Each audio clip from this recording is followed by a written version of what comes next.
I'm Kirk Williamson, president of the Columbia Basin Badger Club. We're pleased and honored to be able to present today's webinar to our virtual audience of nearly 260 people. For those of you who don't know about the Badger Club, we're located in the Tri-Cities area of southeastern Washington state, where the Snake, Yakima, and Columbia rivers meet, and we're in the heart of Washington wine country. If you'd like to know more about the Badger Club, please visit our website, www.columbiabasinbadgers.com. That's Badgers with an S. We're a nonpartisan community forum founded in 2008 with one simple idea: create an opportunity for civil discourse on important and sometimes contentious topics of the day. In normal times, we meet in a hotel ballroom and our audiences run between 80 and 120. But the COVID pandemic and Zoom have allowed us to reach a far larger audience, and we welcome you all. This program is being recorded and will be available for later viewing on our Badger Club website. The murder of George Floyd in Minneapolis nearly a month ago set off demonstrations across the nation that continue to this day. They're calling into question the complicated relationships of our nation's police forces with communities of color.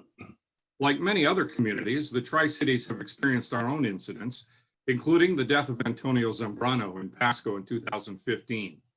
That's why we took the unusual step of making this a two-part discussion.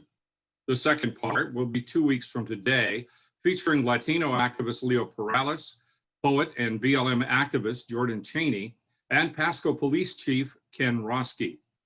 Norm Stamper was a police officer for 34 years, the first 28 in San Diego, the last 6 from 1994 to 2000 as Seattle's police chief. He was responsible for the police response to the mass protests at the World Trade Organization's ministerial conference in Seattle in 1999, which eventually led to his resignation. Stamper has since expressed his regret about the use of tear gas and other chemical agents at the time. He's the author of Breaking Rank, a top cops expose of the dark side of American policing, and To Protect and Serve, How to Fix America's Police. Chief Stamper has a PhD in leadership and human behavior and is currently finishing up the first 2 books of a trilogy, a crime novel set in San Diego and Seattle. He lives in a cabin on a mountain in the woods of Orcas Island in Washington's San Juan Islands. He takes on occasional expert witness work and visits his family in Southern California as often as he can. If you have questions for Chief Stamper during the presentation, please type them into the Q&A feature located at the bottom of your Zoom screen.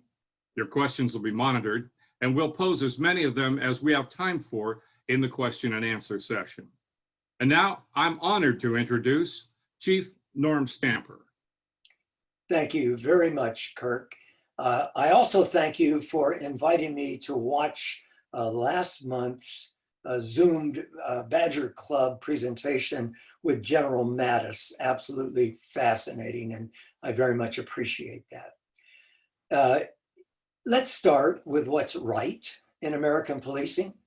Police officers have one of the most demanding, dangerous, and delicate jobs imaginable: to protect life and property, prevent crime, detect, apprehend, and assist in a successful prosecution of people who hurt other people, and render a multitude of other services, including what's sometimes euphemistically called crowd management, which, as we have learned from the last 6 weeks or so, from wall-to-wall coverage of civil disorders in cities across the country, contending with rocks, bottles, smashed windows, looted Starbucks and Nordstrom's, torched police cars, and the occasional Molotov cocktail.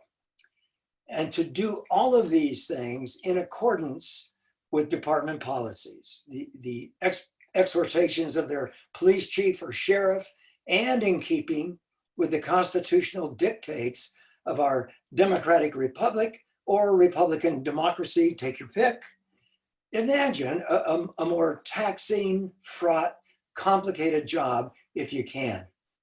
In my 34 years as a police officer, my first and my last 20 as a keen observer of American policing, I have met hundreds of officers who do the job skillfully, mindfully, lawfully, and most of them with the utmost care and compassion.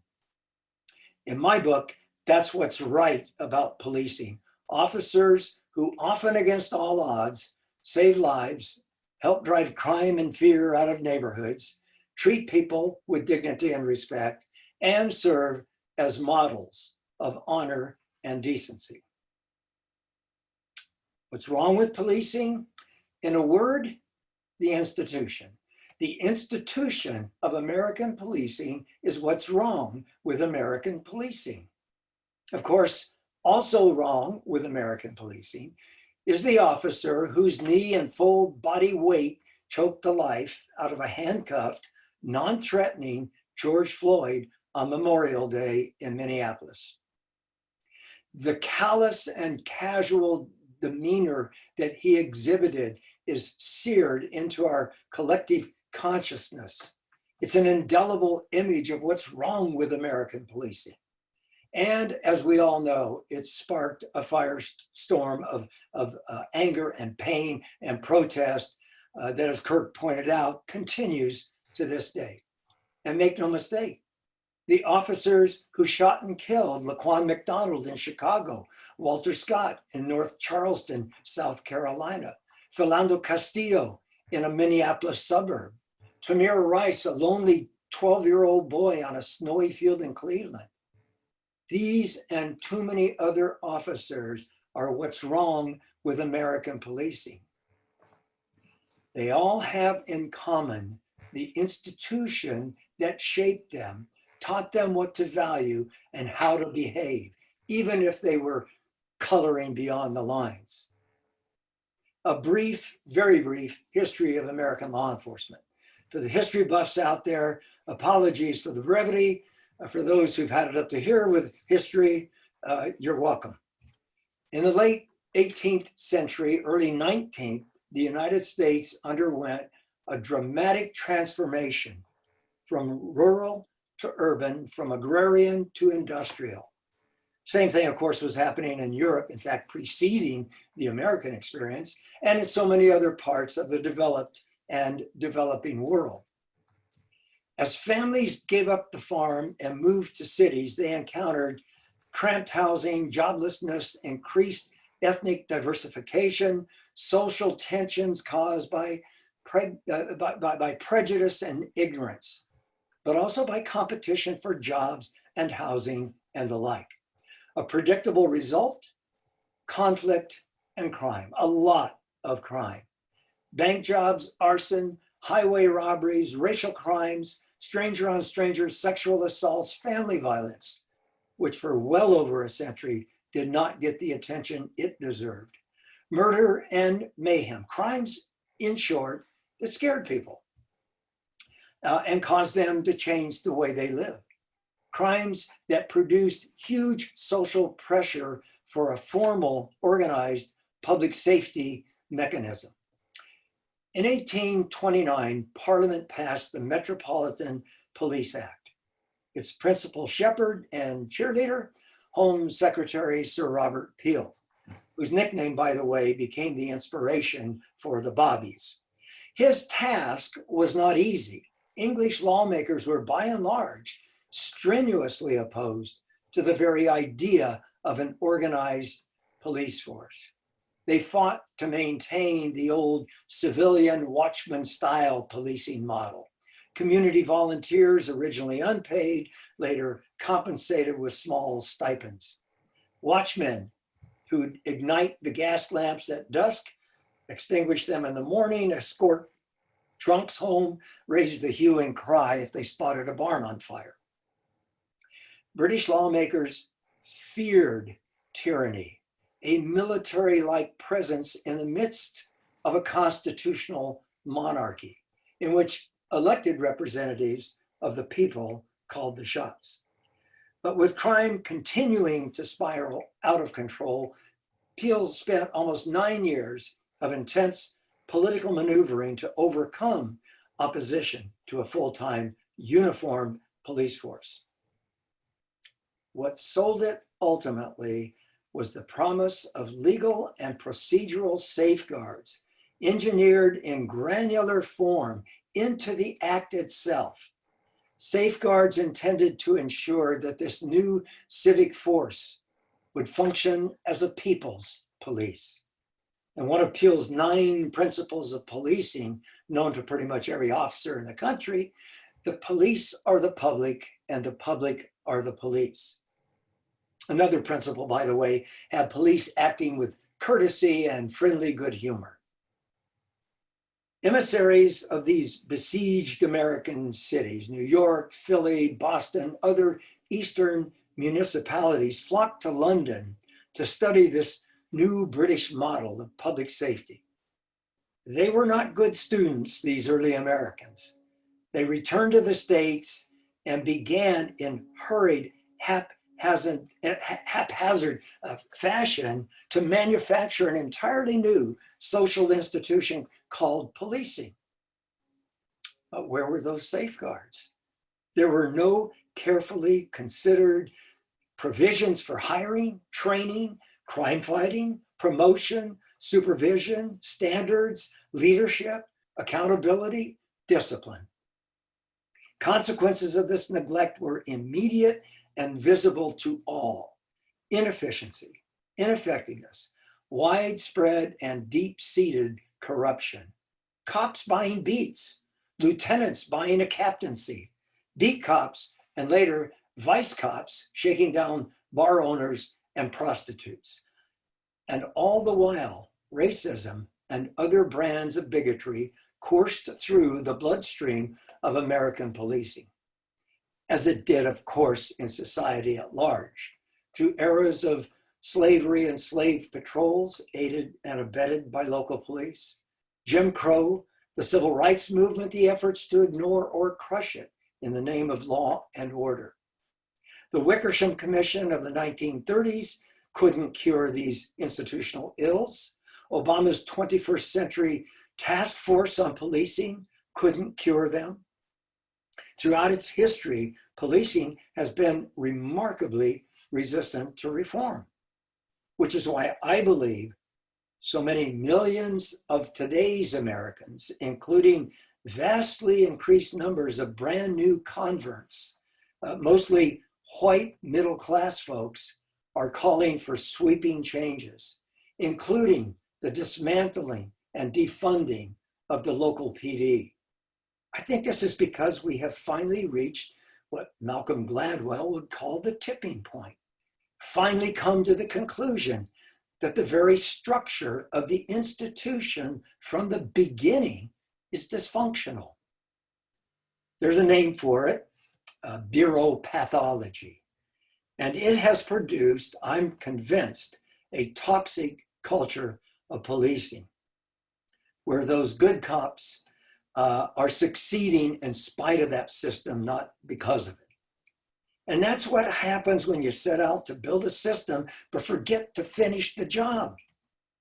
The legacy of those early architects, combined with well-intentioned but backfiring, basically cosmetic reform efforts, is a top-down, paramilitary, controlling, bureaucratic, anti-democratic system that too often treats frontline police officers with their enormous discretionary life and death, peace and freedom decision-making authority like dependent or delinquent children. Even as paradoxically, the system provides in all too many departments a convenient hiding place for incompetent, racist, sexist, misogynistic, homophobic, brutal, lazy, and or corrupt cops. Now, I offer this for effect, of course, but it's also a sad truth that every department large enough to host such officers has had to confront, and I predict will have to confront again and again, unless we make major change, scandalous misconduct, including excessive force. Which is why we need to change the system, the structure of policing. You see, structure produces culture, and culture gives rise to behavior. It's why what's taught at the academy is often disparaged and defied, and what gets taught in the locker room or in the front seat of a police car is reified and deified. And don't think for a moment that in his smug, I got this attitude, Derek Chauvin wasn't teaching those younger Minneapolis cops around him, watch me, kid. This is how we do it in this town. In my latest book, I do present an 8-point manifesto for the kind of reform I believe is necessary, indeed, urgently needed. In the interest of time, I've plucked 3 from the list. 1, let's transform the Department of Justice into, I don't know, a Department of Justice. I'm not going to get into the tragic politicization of the Justice Department in recent years, nor will I elaborate on my belief that the resilience of career professionals can, in time, if given the chance, undo the damage. And simultaneously take steps to ensure local law enforcement transparency and accountability. Now, I know home rule is sacred territory in the conversation of policing, in the conversation of government. But please consider this. There are 18,000 law enforcement agencies in this country, over 800,000 police officers. But there's only one Constitution, and every one of those agencies and all of those officers are beholden to that Constitution. Indeed, it is the secular Bible of the land, binding all sworn police personnel to hard and fast rules handed down by the Supreme Court on stop and frisk, search and seizure, laws of arrest, use of force. Number 2, this newly cleansed and reinvigorated Department of Justice would oversee and enforce the licensing of every cop in the country and the certification of every law enforcement agency in the nation, all predicated on meeting or exceeding defensible standards. Defensible standards, reasonable, job-related, discriminatory standards of performance and conduct. In addition to its licensing and certification, and its serving as a mechanism for the collection and analysis of nationwide data on police use of force, including especially lethal force, the Department of Justice would preside over a system of license revocation and agency decertification for those individuals or departments that can't or won't play by the rules. And finally, number 3, every law enforcement agency from Little River, Kansas, a department of 1, to the NYPD, a department of 36,000, should enact, through a joint powers agreement, a partnership with its citizens, a partnership with proprietary authority to set policy, make decisions, fight crime, solve problems, manage crises. And in fact, had I to do it over again, and there are moments when I really wish I did, and many more moments where I'm glad I don't.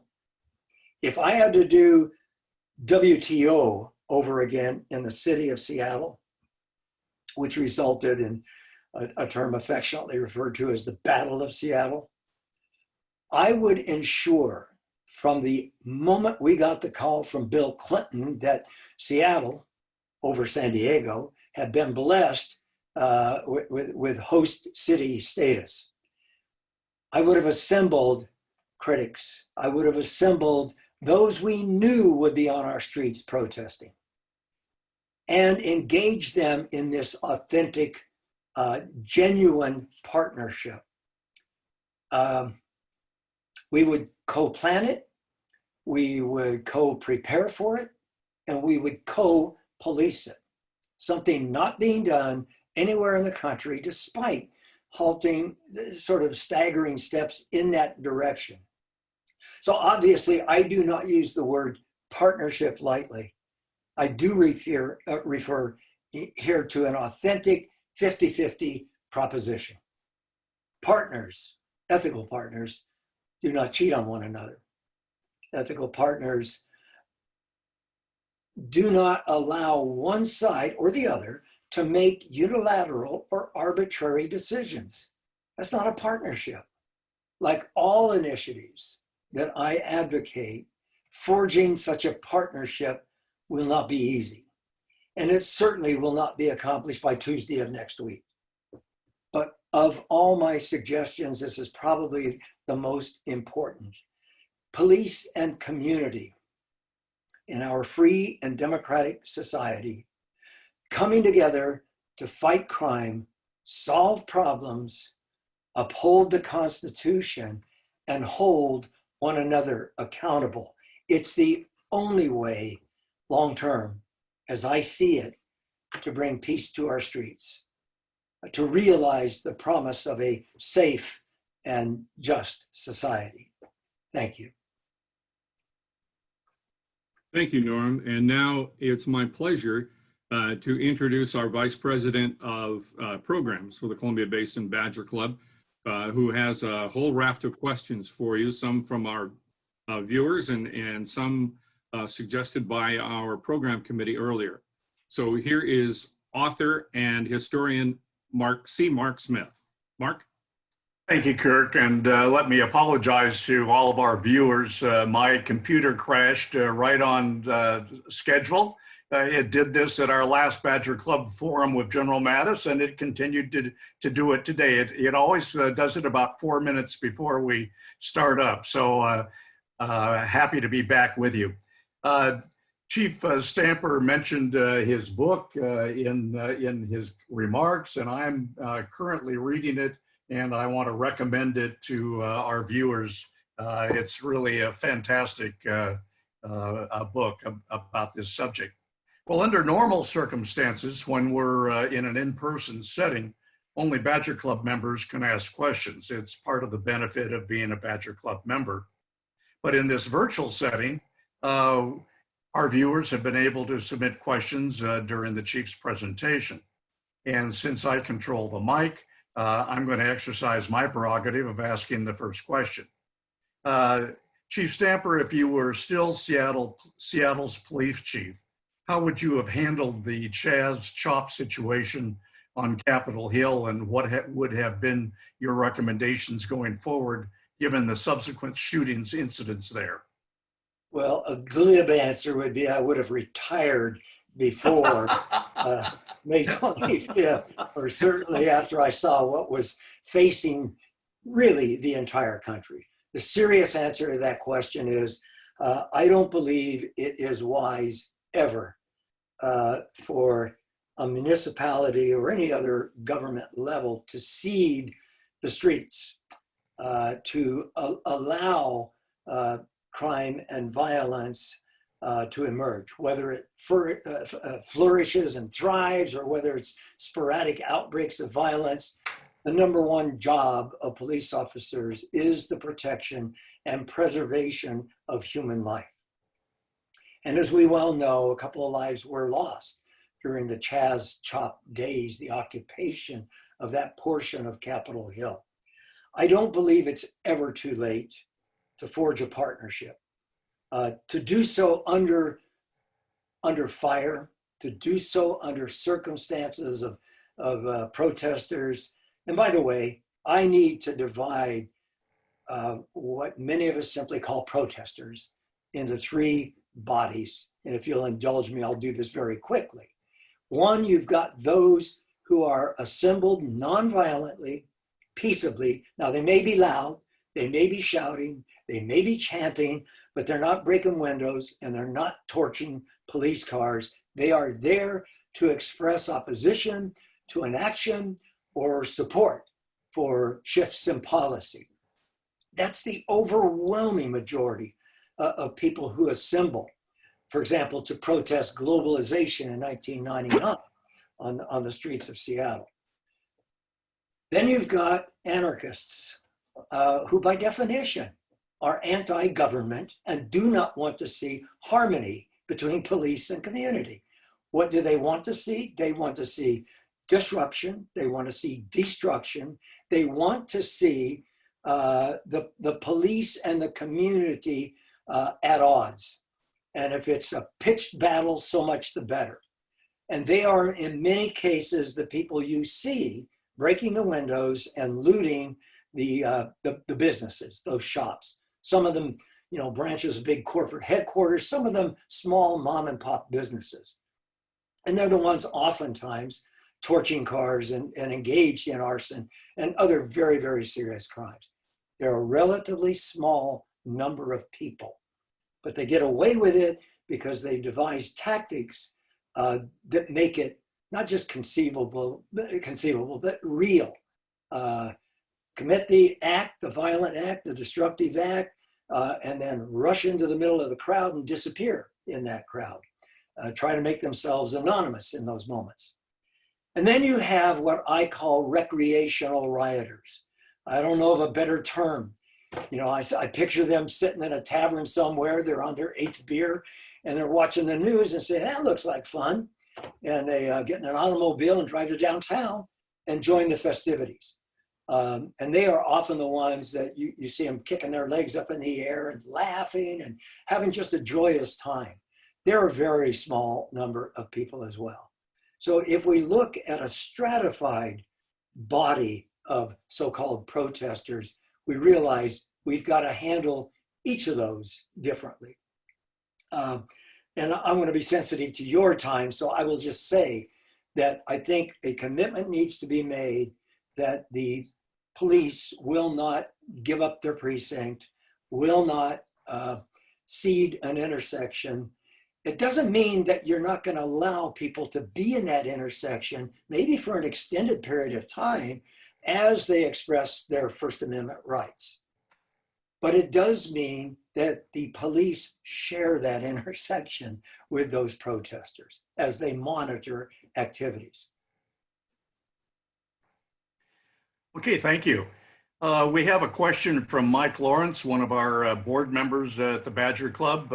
As the son of a policeman, I appreciate the pressures and risks policemen face every day.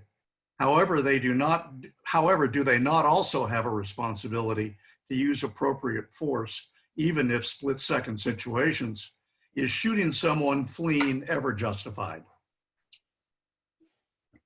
The only way that would be justified is if the officer who pulls the trigger, in other words, shooting at a fleeing person, is when that fleeing person's got a machete or a firearm and is headed for a victim. That's the only time. And it is an act of cowardice, in my personal view, to shoot a fleeing suspect. Watch the video if you haven't. Watch it again if you want to really get a feel for how bad it can get. To see a police officer in North Charleston, South Carolina, shooting Walter Scott in the back, and then attempting to manufacture a fact very much not in evidence. He picked up his pepper spray or taser, I forgot, I think it was a taser, and he brought it back to the scene where Walter Scott's body lay dead and planted it. So that's very obvious, deliberate, in my judgment, cold-blooded murder. No place for it, no excuse for it. I have great sympathy for officers who, under extremely dangerous and difficult, stressful situations, have to make a judgment call. The question is, what's in their heart? What's in their head? I'm convinced that if we were to provide advanced experiential training in shoot, no shoot, in firearms, in general physical defensive tactics and the like, that we establish a level of mastery that allows each and every one of our officers to be calm, competent, and confident that we would see fewer and fewer of these so-called controversial shootings. Thank you. One of our viewers, Kay Sisson, writes or asks, what is your opinion of the scenario-based training, including firearms training and targeted arrests that ICE is using? I'm a huge fan of simulations, of experiential training. How else are you going to get a feel for the pressure unless realistically we can construct a situation in which an officer is made to feel? I mean, his or her pulse rate quickens, blood pressure elevates. This is a police officer who's in a simulated, stressful circumstance. Look at training for fighter pilots or commercial pilots, where they are in fact in a simulator. They step out of that simulator, get tested by the docs, and it's made very clear that they have undergone something that for them was very, very real. The more we do of that training, not at the expense of classroom training on the moral, legal, and ethical use of force, that sort of thing, but in addition to and in far greater hours. So I'm a fan of that. I have a real problem with what I assume to be the sort of the statement behind that question, and that is how ICE is doing some of its training today. Okay.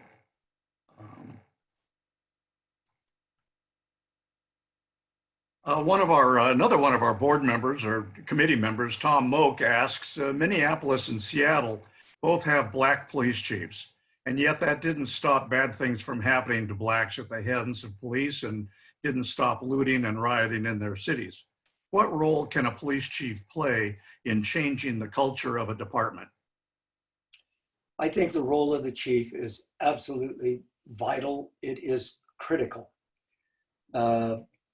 If you isolate on the knowledge and the set of skills that are associated with leadership of any kind, but certainly organizational leadership and more particularly police leadership, we need chiefs who are a living emblem of their own values and who do in fact do what Carmen Best does in Seattle, which is get out and about, visit with her officers, visit with the community, go face to face with critics and listen. Listen, and then listen more. It's critical to understand where the various communities are coming from. And there are obviously very significant differences between and among people in any community anywhere in this country. But it's vital to get out there and really listen to them and to model expected behavior. I believed that I made on November 30th, 1999, the worst decision of my career as a leader. It was strong enough, my belief that I had screwed up, that I resigned at the end of that week, announced my retirement at the end of that week. It's so important, I think, that police officers understand that their chief has been there, that their chief knows and understands the pressures of the job, so on and so forth. Also, that the chief understand if it's been 10, 15, 20, or 30 years since you've been on the beat, you really need to find a way to put yourself in the front seat of a police car and do a ride along for 10 or 12 hours with a police officer to observe real world policing today.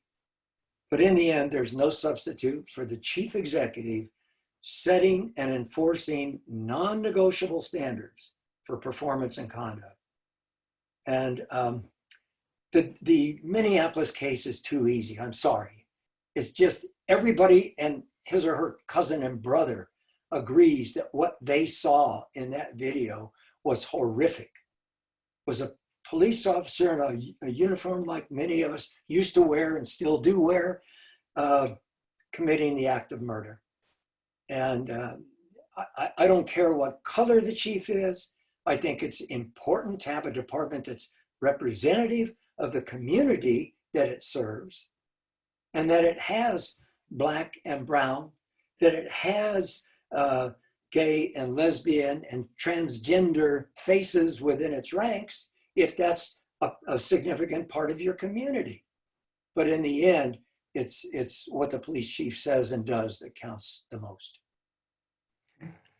Okay, thank you. One of our speakers at our follow-on forum on July 30th, Leo Perales, asks, where have you seen community policing reforms that get it right? In my dreams. I don't mean to be cute. What I'm telling you is, first of all, I'm either credited or blamed with inventing the first community policing program in the country. Now, I do wage war with a fellow by the name of Joe Brand, who was the first head of the community-oriented policing services of the federal government. He's a dear friend and colleague, but we rarely get together, but what we don't fight over ownership of that first program. He maintains it was Ray Davis in Santa Ana. I maintain it was Norm Stamper in San Diego. But the basic idea was put a cop on the beat, leave him or her there long enough to get to know the people and the problems, empower that officer to use discretion, and provide the best possible training in how you go about understanding community, how you go about communicating with people who are different from you. Because that's a huge part of the challenge of policing anywhere, but certainly in a free and democratic society. You're going to be working with people who are different from you, different values, different ways of behaving. How effective are you at that?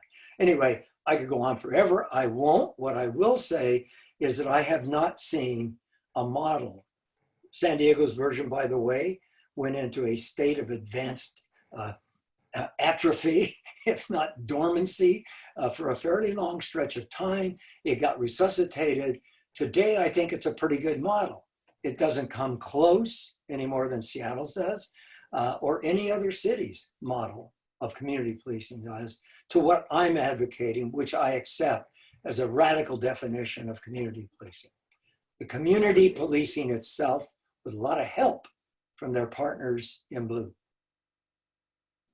Great. Thank you. Alan Konopka asks, to what extent are police unions an important obstacle to implementing the reforms of local mayors, police chiefs, and what can be done about it? Oh, they're wonderful. They're absolutely consistent with everything, the values and the expectations expressed by the police chief and certainly by the mayor and the city council. There's conflict, and it's real, and I believe it's necessary. One of the things, you know, that after you retire, and I've been out of the business now for 20 years, but I remember at a visceral level what it was like to go head to head with my union in Seattle, the Seattle Police Officers Guild. At one point, they took me to the Supreme Court. I won, by the way, but they, in fact, it seemed to me, contested almost everything I wanted to do. They fought me over policies and procedures and equipment and shift schedules and on and on and on. I wanted virtually the same things for their membership, also called our police officers, that they did. And yet we were at loggerheads time and time again. I don't think that goes away. I think if we are principled and if we're sufficiently powerful as leaders, we will work through those conflicts and find ourselves at the table, usually across, not shoulder to shoulder, and debating the advantages and disadvantages of policy A, policy B. I was as keenly interested in the safety, the welfare, the morale of my officers as every member of that union board. I know I was. I grew up as a cop. I really feel that. At the same time, there are some things that police officers cannot do and others that they must do. And so that means you're going to have a battle with the sanctioned collective bargaining agent for rank and file officers. Thank you. Our next question is, do you believe local task forces to investigate use of force or officer-involved shooting cases is effective? As an alternative to a single department, a department conducting its own investigation, better. But I wouldn't say ideal. I favor completely independent investigations conducted by homicide detectives on a regional basis, selected from the region. I believe that the decision to prosecute or not a police officer should rest not with the local prosecutor, but rather with an independent prosecutor. I describe ways and means that might be accomplished from one jurisdiction to the next in my book, but I really do believe the public is demanding it. And on one level, it just makes so much more sense. I don't work with you every other day. I'm not on the adjacent beat. I'm a stranger to your jurisdiction. I'm no stranger to a body of knowledge and a set of skills. I know how to investigate an officer-involved shooting. And I'm going to do it by the book. And I'm going to let the chips fall where they may. Okay, thank you. Our next question is, what about so-called defunding the police? What does that mean to you, assuming you recognize the need for somebody to still break down doors and bust violent offenders? Well, first of all, I definitely do believe in that and feel very, very strongly, and I'm concerned. I'm very much concerned about what the future holds for public safety. But more on that later if it comes up. I do believe very strongly that the defunding, dismantling movement is a positive one. Does it mean I agree with it? No, I don't. I don't agree with what I interpret or define as defunding, for example. But how in the world do I know what you think is defunding? Or 16 other people who are stakeholders in public safety. We need to define terms. We need to come to the table. We need to have a really tough conversation about certain tasks, duties, and responsibilities that today's police are responsible for. And I am a supporter of divesting police from certain of those tasks, especially those that have to do with what most of us would call social work, and that are in fact challenges best met by experts in those fields. Cops are not. We're not experts on domestic violence. We may have been to 1,000 family beef calls. We may have mediated. We may have arbitrated. We may have jailed domestic violence offenders. And God knows, I hope that's the case. But we're not experts. I mean, we just aren't. But there are experts in that field. How do we get them out there? How does supply meet demand? That's a long conversation. It's a very important one. One we don't have time for here and now, but I would just say that I believe it's good, that it's healthy, that we're having the conversation about defunding and dismantling. I certainly do not recommend dismantling the local police department. Well, that's a good segue into our next question. The perception is that having a military background is a major attribute for being hired as a police officer. In your estimation, is that true? If so, should the hiring pool be intentionally expanded to others who have less militant backgrounds, such as counseling, psychology, education, and medical, for example? Why and why not? Will you accept a yes, no, and maybe answer? I think you size up based on all aspects of the selection process. Every candidate you have, his or her individual work, employment history, background, anything and everything that we can surface that has relevance to this very, very tough job, and then we make a decision. Some from the military will survive that rigorous screening process. And by the way, most departments are doing a pretty good job of screening. You know, you get a lot of shouting and hand wringing and teeth gnashing over the selection process. I think it's what happens to people after they're hired that we need to be most concerned about. But we do a pretty good job of hiring. Let's say that we have somebody who is 4 years or 24 years in the military. What does that say about his or her qualifications? The short answer is nothing. It doesn't tell me anything other than the fact that they invested a significant amount of their time in service to their country, for which they need to be applauded. But what did they do? How did they do it? When they came out of the service, was it with this attitude or idealized version of law enforcement as sort of more of the same, just under civilian rubric? If so, avoid that person like the plague. But some of the best cops I've ever met had significant military experience, were self-disciplined, mature, very patient, and oftentimes very kind. And they had made conscious decisions. I am getting out of a job in which my job description calls me to follow orders for a living, and oftentimes to kill for a living, and moving into a very different job. Yeah, there's a uniform. Yeah, there's a gun, but it's a very, very different job, and they get that. And many of them turn out to be among the very best police officers.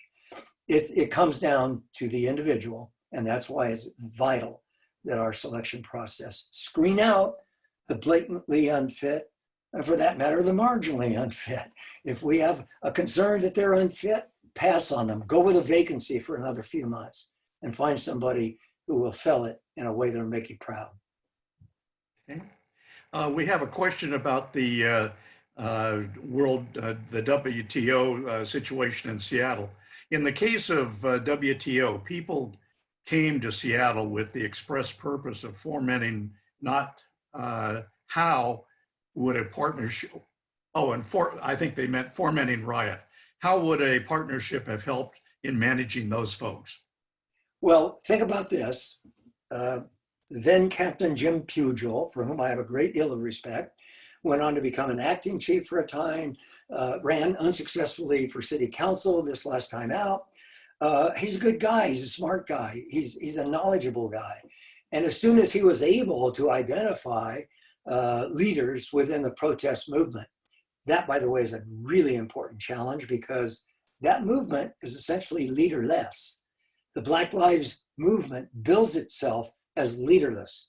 The Occupy movement builds itself as leaderless. Well, how in the hell do you tap leaders to sit down with and say, might we develop some ground rules that will allow you to express yourself freely?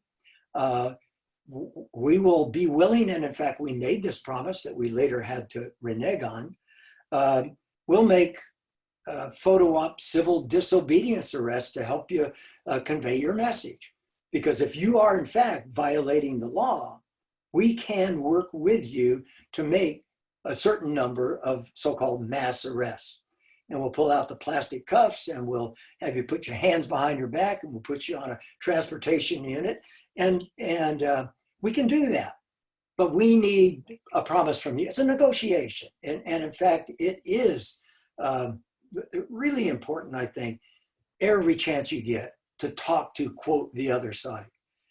It's not the vast majority of anti-globalization protesters who gave us heartburn or heartache in Seattle.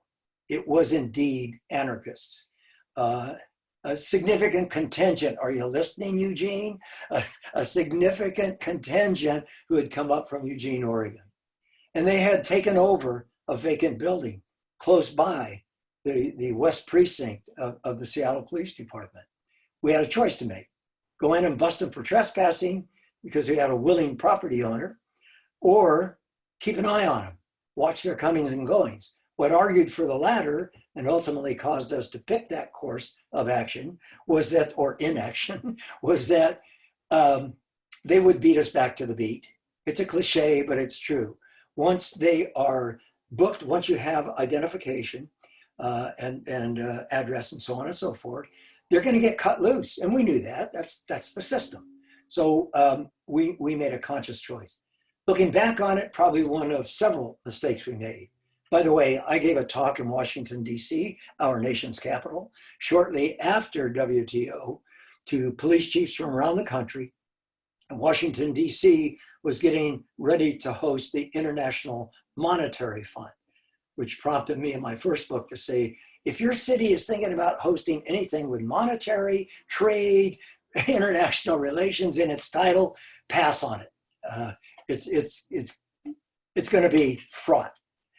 Bottom line is, if we had months earlier sat down with people identified nominally or in whatever fashion as protest leaders and carved out rules of the road, I think we could have accomplished something.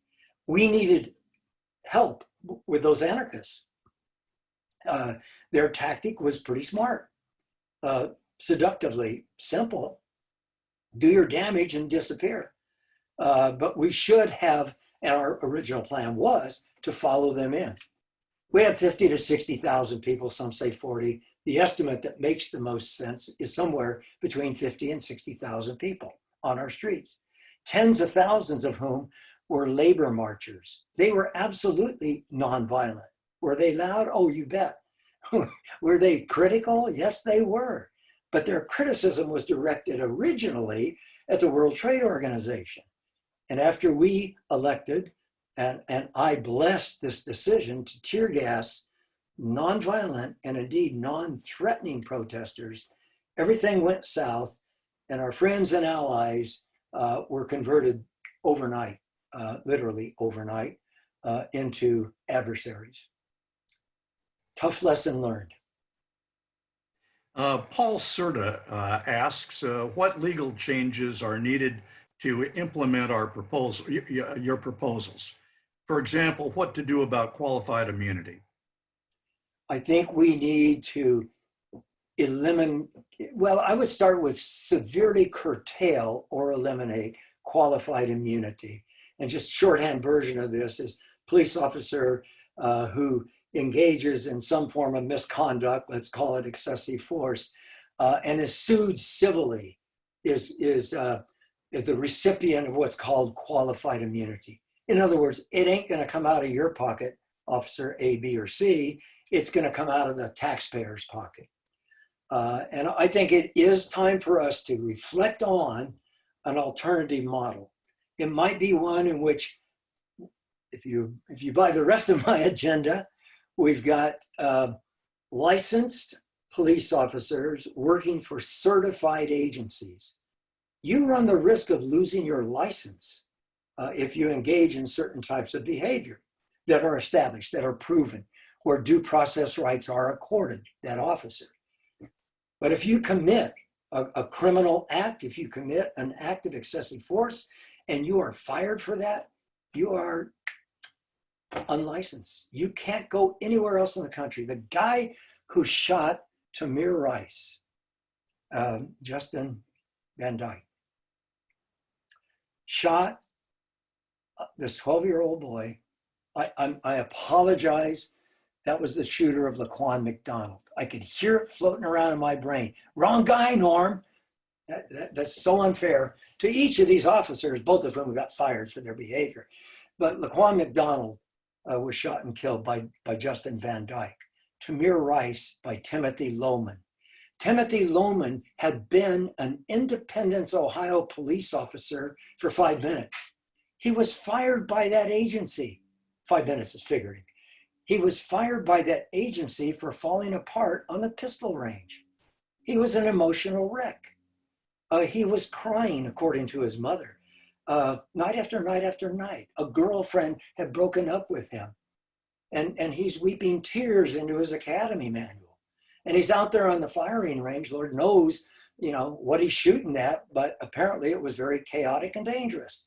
And so deputy chief writes him a letter and says, "You're fired." And the Cleveland, Ohio Police Department, 19 minutes away from Independence, Ohio, doesn't even bother to jump in a car and drive those, as 19 miles, those 19 miles to Independence, Ohio, and say, "Why'd you fire this guy?" They hired him. Now, they did fire him again after the Tamir Rice shooting, but he skated. He was not held to account legally for that. And qualified immunity certainly helped him on the civil side. And I think it's time for us to examine that. And if we license police officers, have them as individuals, and this could be negotiated so that it becomes a benefit, malpractice insurance. It's going to come out of their hide. It's going to jeopardize their standing if they engage in what Chauvin did on May 25th.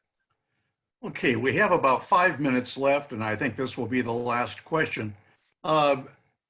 Chief, as we change what and how police respond to non-traditional policing situations, Brett Meniker is wondering how 9/11 operators will know if a social worker or a mental health response without police is appropriate. I think the short answer to that is training, and more training. But I think it is vital to understand that there are many circumstances in which those dispatchers get and convey on to the officers in the field an incomplete picture. One of the things they always ask, is there a gun involved? Does he have a knife? They will ask those questions. They're very important questions. But I think it does increase the chances that we will see some mistakes at intake. But if we dispatch somebody, and maybe we're looking at teams, one partner's armed, the other's not. One partner's in a uniform, conspicuously marked automobile, or not. But those two people show up, and it's understood that the one with the gun's basically a bodyguard. The one with the firearm on his or her hip is basically there for protection. So much to work out. My agenda is as ambitious as any suggestions for reform as I've seen.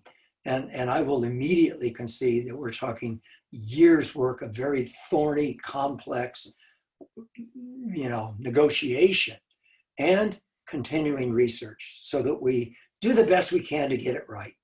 Thank you very, very much. And let me join our audience in a virtual round of applause for your presentation. We really appreciate your remarks. And now let me turn it back over to our president, Kirk Williamson, for some closing remarks. Thank you very much, Mark. Thanks, Mark. And thank you, Norm. A wonderful hour of really great information. Our next Badger Club Forum will be at noon 2 weeks from today on Thursday, July 30th. We'll continue today's discussion on community policing, featuring a variety of Tri-Cities perspectives. Our speakers will be poet and Black activist Jordan Chaney, Latino community activist Leo Perales, and Pasco Police Chief Ken Roski. In the next day or two, everyone who registered for this webinar will receive an invitation to our program on July 30th. We're developing an exciting lineup of programs for the rest of the year, so stay tuned. And we're using Zoom to go places and bring in people that we might not have been able to otherwise. So for now, thanks for watching. We hope you'll join us again soon at a future Columbia Basin Badger